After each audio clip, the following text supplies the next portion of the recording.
You're recognized for a question, sir. Thank you, Mr. Chair. So it's just really hard for me to even ask you this question because I'm almost in disbelief. If a baby is born on a table as a result of a botched abortion, what would Planned Parenthood want to have happen to that child that's struggling for life? You're recognized. Thank you, Mr. Chairman. Well, we believe that any decision that's made should be left up to the woman, her family, and the physician. Okay, Chair Davis, and then we'll come back to you, Rep. Oliva. Thank you, Mr. Chairman. And I believe you were in the committee room whenever I asked Representative Pigman the question about what happens in a situation where a baby is alive, breathing on a table, moving. What do your physicians do at that point? You're recognized. I do not have that information. I am not a physician. I'm not an abortion provider. So I do not have that information. Follow up. Go ahead, sir. I understand that you're not a physician, but you do represent physicians who do perform this activity. And can you tell me what happens when a baby is alive on the table at that point? What do they do with the baby that is struggling to live? You're recognized. I don't know, and as it's been referenced earlier, we don't know even how prevalent this situation is. I don't know how else I can get an answer, Mr. Chairman. All right, well, we'll go to Representative Oliva for his question.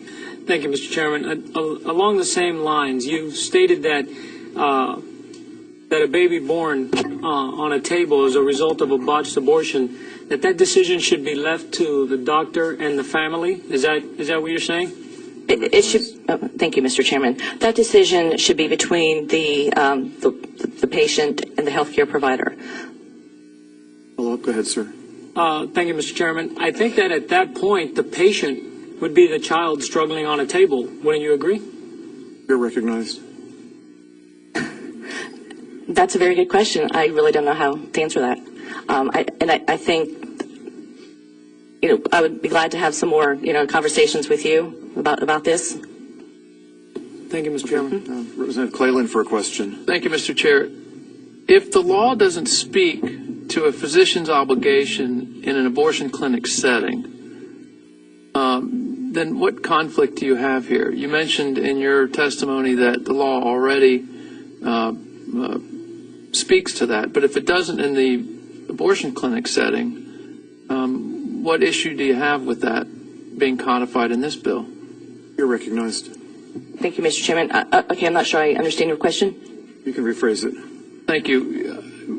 From what I gathered from your testimony, physicians have an obligation already under the law to provide advanced life support to a child born alive. But if the law doesn't speak to that in an abortion clinic setting, and I think the bill sponsor, who's a physician, testified that it doesn't, then what issue would you have with that being in the current bill? You're recognized. Okay, are we talking about my reference to the federal law? I suppose so, yeah. Okay, because I just want to be clear. We support the neutrality clause that was in the Federal Born Alive Infants Protection Act of 2012, which has been addressed. Follow up, Mr. Chair. Does that address the obligation of a doctor in an abortion clinic setting to provide advanced life support to a child who was born alive in an abortion? No, the neutrality clause addresses the situation where this particular language can't be extrapolated out through other, statutes dealing with abortion. It just deals with this particular area. Okay. So, sorry. Notwithstanding that, does Planned Parenthood have an objection to a doctor being obligated to provide advanced life support in an abortion clinic setting to a child born alive? I mean, I guess you do, or you wouldn't be here, right? You're recognized. Thank you, Mr. Chairman. Let me just pause and say where our opposition remains. Okay, then maybe that can answer some questions. We have serious concerns about the surrender wording in this. The second piece is, as you all discussed earlier, was the transport to the hospital. we would like to be in a position to remove our opposition. And again, Representative Pigman has been great to work with. He's been, very friendly to us in terms of some language that we were trying to seek. So I do want to, give him kudos for that. One final follow-up, Mr. Chair. I appreciate the indulgence. What objection could you possibly have to obligate a doctor to transport a child born alive to a hospital, where it seems to me they would be most likely to be able to survive? You're recognized. Thank you, Mr. Chairman. What about this, and I'm just speaking out loud here, what about those situations where it's in a rural healthcare setting, the hospital is 45 minutes, an hour away, that's the closest trauma center or emergency room? There's just some logistical issues involved that we've got some concerns about. Okay, thank you very much, and we will proceed. Thank you. I think we're done with questions of members here. Thank you, ma'am.